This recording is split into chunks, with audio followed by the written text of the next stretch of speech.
Here is our daily routine with our 9-week-old puppy. Now, I will begin by saying that some things are working really well and some things are working not so well, so we need to fix them. But here's what we're doing regardless. So my husband and I will tend to wake up at around 7 a.m. My husband will take Vigo out to go potty outside. Once he's done pottying for the morning, my husband will put him back into his crate. What we want is we want him to be in his crate for at least half an hour.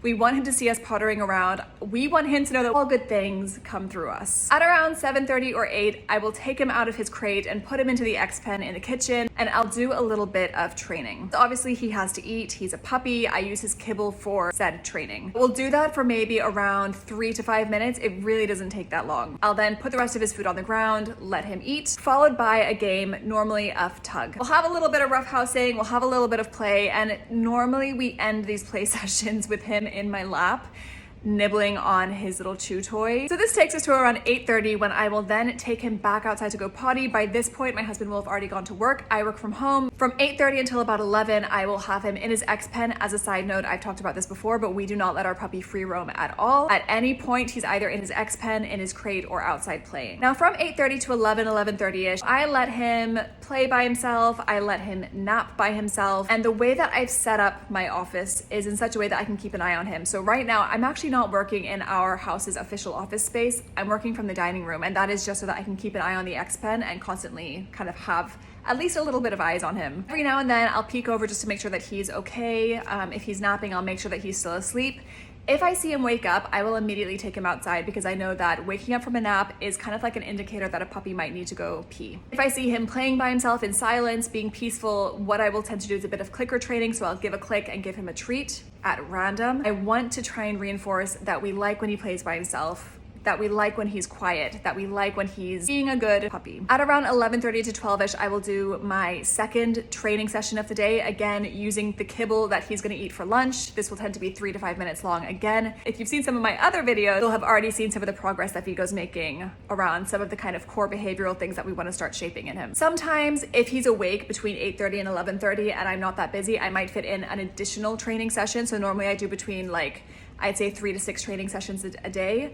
And I know a lot of you will be like, I can't do that, I work. And what I would say to that is these sessions, again, don't have to be long. Your dog has to eat anyway. So even if you were to say, okay, every mealtime, we're gonna do a 2-minute training session, those little things add up as well. At lunchtime, after we've trained and after I've given him the rest of his kibble to eat, I will take him outside and we'll tend to have a little bit of a play session. Puppies this age should be exercised for 5 minutes for every month of life they've had. So if you have a 2-month-old like ours, 10 minutes a day is what the AKC recommends. So I'll tend to take him out for about 5 minutes.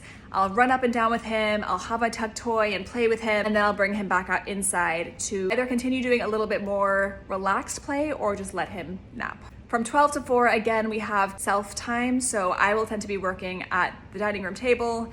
Vigo might be napping. He might be playing by himself. And again, if I see him awake and relaxed, I will tend to do a clicker and give him a treat. From the hours of, I would say, about 4 to 7:30-ish, this is Vigo's witching hour, when he becomes an absolute menace. He starts to bite at our faces, he starts to get grumpy. One of the things that I'm going to start introducing is predefined structured crate naps. I haven't done this yet. I can let you know how it goes when I start implementing it. Around 7:30ish, we will do dinner time, which again, you guessed it, because it's kibble, we have a little mini training session. After we're finished with the training, we'll tend to do another game of tug. Normally at around 8ish, my husband comes home, so at around 8:30ish, we will tend to give him like a frozen chew of some sort. He's teething, so we want to kind of soothe his gums and give him a little end of the day treat. And then at 10 p.m., we put him in his crate because we ourselves go to bed. Vigo's been really great whenever I've had any kind of work calls. I can't complain so far about his behavior when I've needed him to be quiet.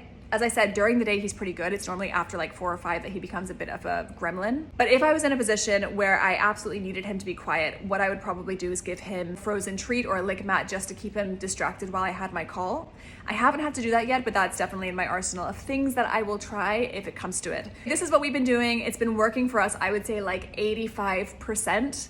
It's just that witching hour when he becomes a little bit evil that we're trying to get a hold on how we prevent that from happening. Make sure you give us a follow so you can follow along on our journey to hopefully raise a brilliant family dog in Vigo.